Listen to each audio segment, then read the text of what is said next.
So now we thank God that we are alive despite the avoidable challenges that we are confronted with as a people and as leaders of our nation, when we know that the bare facts are that people are suffering at the run-up of the festive season. You have people who are still battling in terms of how to feed their family. And you have to see with your eyes a political class that continue to enjoy, that continue to lavishly waste state resources, that continue to demonstrate open disregard to the concerns of the ordinary Ghanaian.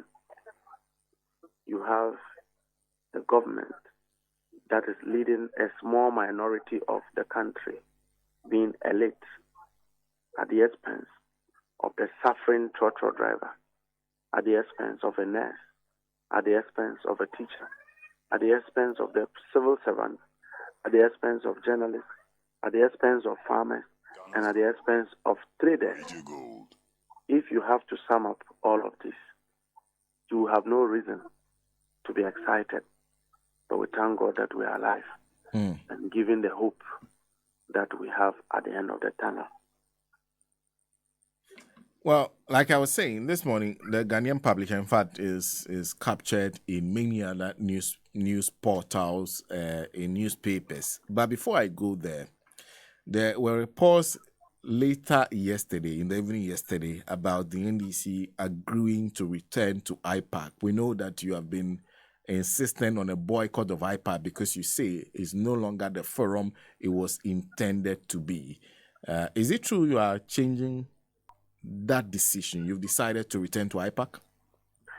Sir, thank you very much for this wonderful question. The NDC, like any other political party, have charted a path that clearly consolidates the foundation, establishment, and progress of our democratic gains as far as Ghana is concerned. The NDC and its party leadership will not do anything to undermine that which it has established for the people of Ghana. It's important that we recognize the critical role of the Electoral Commission as a referee of our national election, which has a great balance or bearing on our democratic process. Now, the Electoral Commission, over the last few years, has failed to allow IPAC to be what it has always been known for. That it is in the interest of an institution that is a referee, Electoral Commission, to want to carry its major actors and stakeholders alongside with its decision-making and reforms. That the Electoral Commission cannot afford not to, at the hand side, build consensus with political parties who are primary actors of the electioneering process. If the Electoral Commission would do anything, it starts with the first call on political parties. So IPAC basically was a forum where political parties meet, irrespective of their disagreement, build consensus around the Electoral Commission in terms of election reforms, in terms of initiatives, in terms of processes that will enhance transparency, credibility, the freeness, and the fairness of our election process. Since Jane Mensah became a commissioner, the narrative have changed. She has changed IPAC into a classroom where she sets questions, bring those questions, and the students have no right to vary. And then we then say that a body that has been a consensus building body, she turned it again into a parliamentary floor where once you disagree with her stance, irrespective of how logical, how prudent, how necessary your contribution will be. The Mensa will go and rally around political parties who are not major players, and then will put to a vote.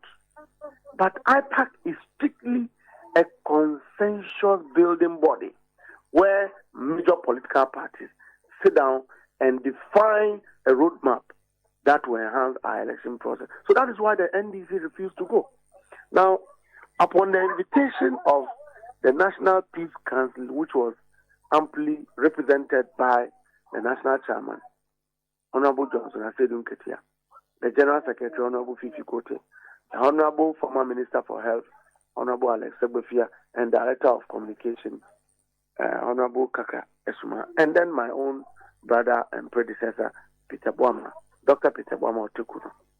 They made it very emphatic that the NDC was willing to return to an IPAC in its form and shape and nature, given what we have known IPAC to be. And that anything different, the NDC will not ascribe to it, because what we know IPAC to be, you don't forget that decisions taken at IPAC are not legally binding on the Electoral Commission to the extent that it is not a constitutionally written decision or it is not strictly contained in a CI of the election. But it plays a critical role in being a game changer as far as processes are concerned. If we go and the Electoral Commission wouldn't listen to you, what are you going to do? So the NDC accepted on condition that we are returning to IPAC at its form and shape. And I think for us, this is a phenomenal move put across by the leadership of the party. It is now beholden on the Electoral Commission, out of wisdom, to want to change her stand and understand that the stakes as far as the 2024 elections are very high. Particularly when the NDC, we have decided that we are going into the election with vigilance, preparedness, and zero tolerance to any attempt to rig the election. Some of us, the young officers in the party, are willing to resist any attempt to rig an election, to compromise the election with our life and with our blood. The rank and file of the party is willing and have demonstrated that commitment that we will ascribe to nothing but a free, fair, credible, and transparent election 2024. So in view of all of these considerations and in view of other calls by party people, these are the phenomenal stands made by the National Chairman and the General Secretary of our party. They are not really conditions, but they are requests for National Peace Council to ensure that the Electoral Commissioner restate IPAC in the form and shape that we have known it to be. Exactly what needs to change about the current IPAC as it is for you to feel comfortable enough to return to it? One, the Electoral Commission must demonstrate good faith. As you may be aware, in the limited registration when the NDC was not even at IPAC, the MPP, which is in government today, controlling the Electoral Commission, when they sat down and took decision about decentralizing registration, the Electoral Commission dishonestly did differently. And so we want to see an IPAC where we sit at a round table to decide, to discuss about the destiny, sanctity, credibility of our national elections, so that political parties will take responsibility to what they agree at IPAC meetings. We wouldn't go to another parliament to debate with the Electoral Commission as if we must debate on issues. IPAC is not for debate. IPAC is for the electoral. It is in the interest of the Electoral Commission to want to have an IPAC where consensus building is the building block of the decision making of the Electoral Commission, because that is the only forum where the primary actors of the election are fully represented. And so they then go down and disseminate same information to their following. It eases down tension. It brings assurance. It brings public confidence into the work of the Electoral Commission. Nowhere in the democratic dispensations across the world does an Electoral Commission act solo. Nowhere. And no Electoral Commissioner who aims well for the peace, stability of a nation would want to go solo into a process without carrying the political parties along. That is what simply we are advocating for. And so, should it be said that you are going back to the next time IPAC will be called, the NDC will be there, or what will happen? We believe that the NDC would be at the next IPAC meeting on the call, at the back of the call of the National Peace Council to ascertain if the Electoral Commissioner, led by Jane Mensah, have changed her long-standing position of uncompromising listenership to political parties' concerns. If that changes, why not we continue? If that doesn't change, we will stick to our stance and withdraw from IPAC and focus on the election. Okay. Okay. So, that being settled, I realize on the same platform where your General Secretary indicated a readiness to return to IPAC, the EC also announced a few things. One, they are creating more polling stations. They said they want to limit the total number of voters at the polling station to 500. They are also looking at the possibility of closing voting at 3 p.m. We have discussed this. I am against it, but it looks like the EC insists on going ahead. And if it keeps repeating over and over again, it looks like it's an agenda is bent on implementing. And then they are also talking about displaying results on public portal.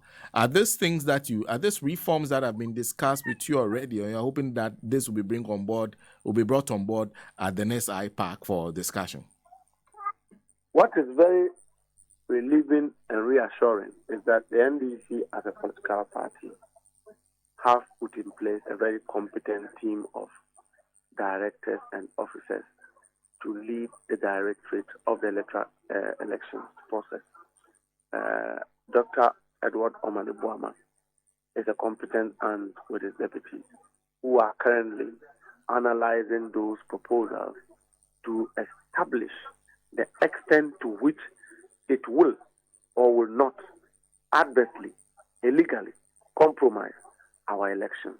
Now, preliminarily, what I do know is that the Electoral Commissioner have been on record to start elections at 6 a.m. But at various election centers, sometimes machines, late arrival of election materials, malfunctioning of machines, slow pace of verification processes. Voting virtually starts at some places at midday. So is the Electoral Commission making this proposal at the back of having corrected and reassured that all these anomalies, operational challenges would have been taken care of? Now, even with the issue of establishing more polling stations, which is a welcoming one, but what is the assurance that there will not be complications in people identifying their names at a particular polling station being moved to another polling station? And so these conversations are shrouded in lack of clarity, of which the department is currently analyzing. Sena, if these proposals will avoid the interference, illegal interference, use of hoodlums and criminals, as demonstrated by the government in 2020 election, if it can help solve this impasse, I think that it will be good for the country, because we have resolved that even if the President Nana Akufo-Addo wants, he should deploy the whole of the Ghana Armed Forces. If any officer is found engaged in an illegality, that officer will be resisted fiercely with a force that is necessarily required to prevent somebody from perpetrating a crime.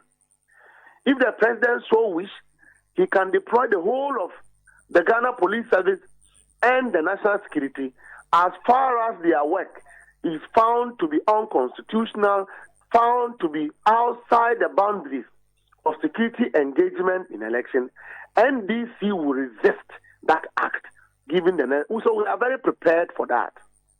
But if the Electoral Commission will take a decision that will avert that part of manipulating elections, I think that is a relief for the people of Ghana and all political parties.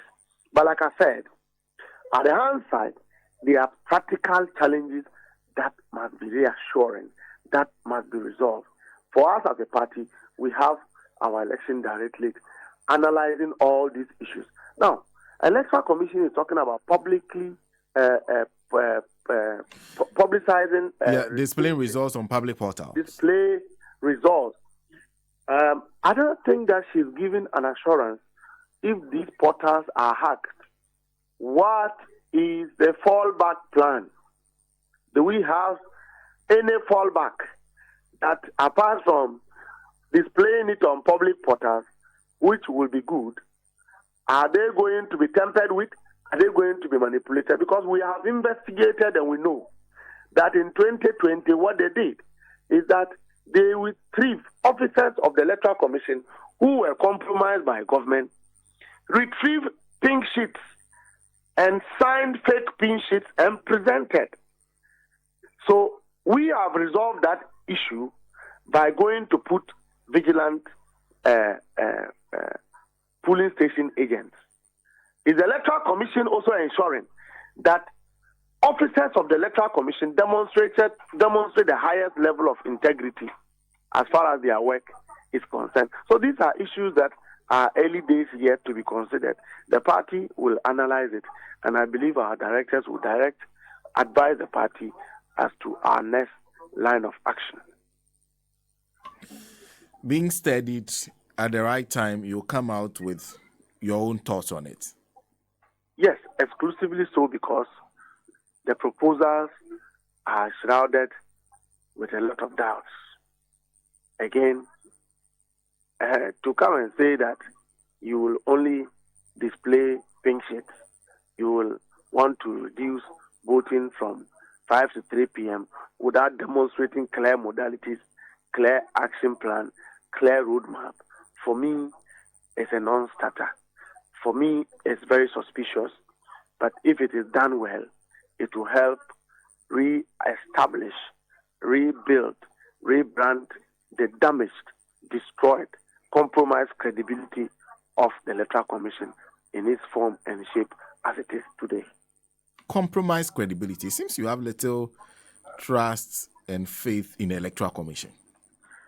Well, you have an Electoral Commission. If you look at the definition of credibility, the definition of transparency, the definition of free and fair, all those fundamental pillars have been thrown to the dogs. If the President of the Republic has a pageantry of compromising public institutions to the extent that you appoint on the record a well-grounded, card-bearing member of the MPP to be a commissioner of an independent electoral commission, that you have to appoint a wife of a national vice chairman of the MPP, the ruling government, who is on the other side of the election to be a member of the Electoral Commission. It's highly suspicious. What is more threatening is when a whole Council of State constitutional advisory body fail to do due diligence and does not advert their mind to due diligence when advising the president as to who it has to appoint. So they admit that they are wrongful people who have been appointed to the Electoral Commission, but they are running away from the responsibility and heaping shame on the president. At the back of it, it is still a fact that we have an Electoral Commissioner that agrees on one thing with political parties in the room, come out to do another thing. We have an Electoral Commission that changes results over 6 times. We have an Electoral Commission which officials was used to rig the 2020 election forcefully with the help of some hooligans within the police service and the military, interfering in parliamentary seats that were won by the NDC. All of these are visibly clear existing evidence that the public is aware. So the EU acknowledges in their report of the 2020 election that, one, the credibility of the Electoral Commission was in doubt. The independence of the Electoral Commission was in doubt to the extent that public confidence in the 2020 election wasn't there because of largely, one, the appointment, the way the Electoral Commissioner herself was appointed by the President.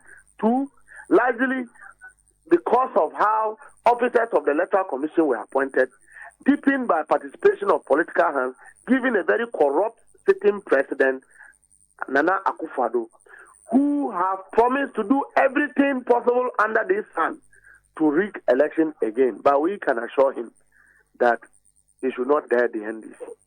And that we are not in to be toyed with. We are not in for the game that was played in 2020. We will resist. And when I say we will resist, the entire nation, the rank and file of the party, will resist, giving the force that is required to ensure that the right thing is done. We will do so as a party, with our lives, with our blood. The Electoral Commission, as it stands, has a deemed tainted credibility as far as elections are concerned, and it must be able to redeem that image going into 2020. So I'm not surprised that the Electoral Commission is busy inviting the NDC to IPAC.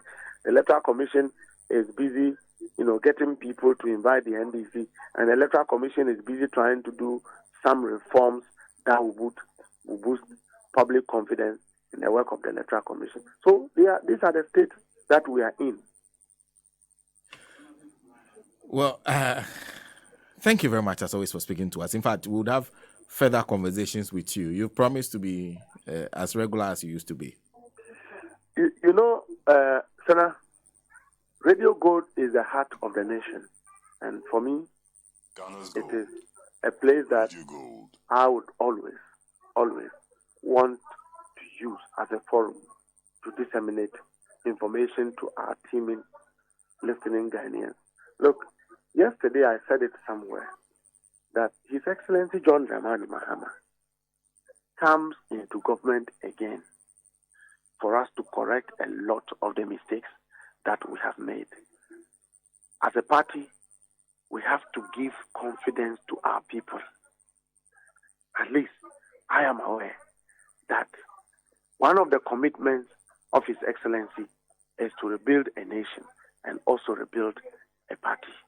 And so, yes, in the past we made some mistakes, but we are not going to repeat those mistakes anymore. The NDC is going to carry everyone along.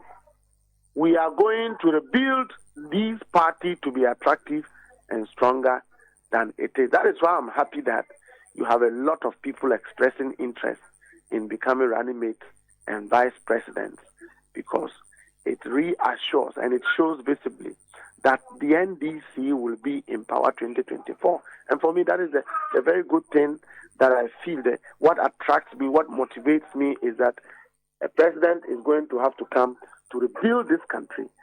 Sena, there are a lot of businesses that are grounded today, except that they cannot talk because Akufo-Addo is in government. So the only hope for this country that the poor people have, the only hope that this country will be existing in the next 2 years is for John Dramani Mahama to be made the president. If you look at the people who cannot even afford a 3-square meal because of this government, it is disheartening.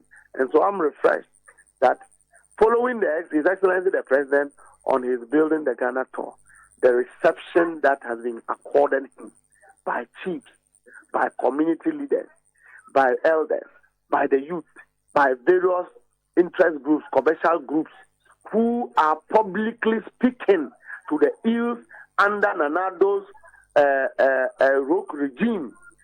People who are expressing great concern about the fact that the most useless government they have ever had is a government led by Nana Akufo-Addo. It's overwhelming enough for all of us as NDC to go out and work tightly to get His Excellency John Dramani Mahama to be the next president of Ghana. So, Sena, any day I am called upon, I'll rise to the occasion and be with you. Mr. Gbande, thank you. Mustapha Foyoo Gbande is a Deputy General Secretary of the National Democratic Congress, one of the two deputies to Fifi Fiavikoete, who is a General Secretary. Well, we have to wrap it up. It's about a few minutes to